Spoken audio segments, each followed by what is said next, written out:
Assalamualaikum warahmatullahi wabarakatuh.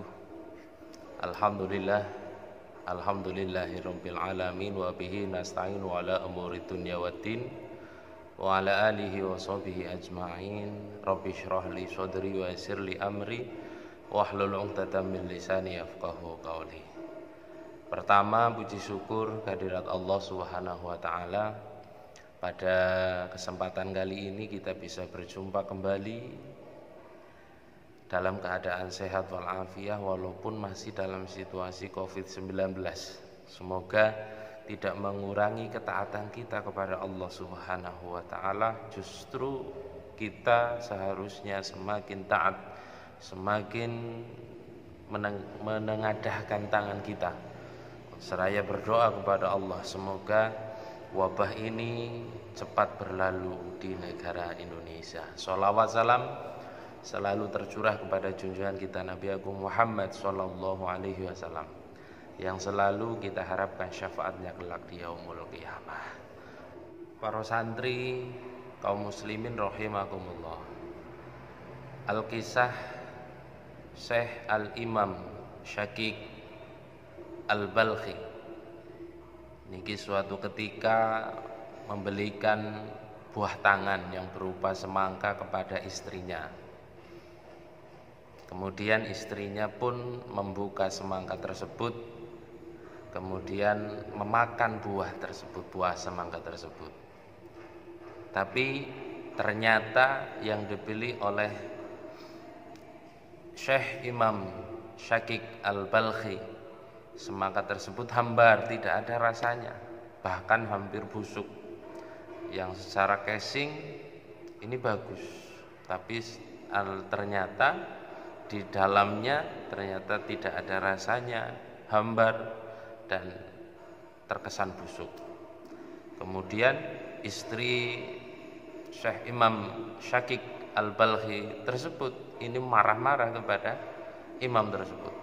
Marah-marah, kemudian setelah menuntaskan kemarahannya, Syekh Imam Syakik Al-Balkhi hanya tenang seraya berucap lembut kepada istrinya, "Duhai istriku, kepada siapa kamu tumpahkan marah tersebut? Apakah kepada penjual semangka? Atau kepada petani semangka? Ataukah kepada yang lainnya?" Sontak seketika istri Syekh Imam Syakik Al-Balkhi tersebut terdiam. Kemudian Syekh Imam Syakik Al-Balkhi meneruskan ceritanya atau meneruskan pertanyaannya. Jika engkau marah kepada pedagang, otomatis pedagang tersebut pasti akan berupaya keras untuk memberikan dagangan yang bagus, memberikan dagangan yang baik. Tidak mungkin seorang pedagang ini memberikan sebuah dagangan yang busuk dan lain sebagainya. Petani semangka pun sama, duhai istriku. Petani semangka pun di dalam bertani semangka tersebut memberikan pupuk, menyirami dan lain sebagainya, yang tujuannya adalah untuk apa? Agar semangka tersebut baik, agar semangka tersebut segar, agar semangka tersebut berbuah manis.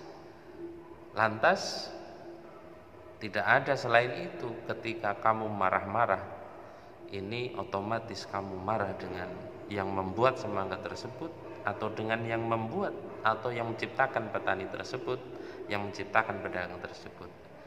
Marah kepada siapa? Marah kepada Allah Subhanahu wa taala.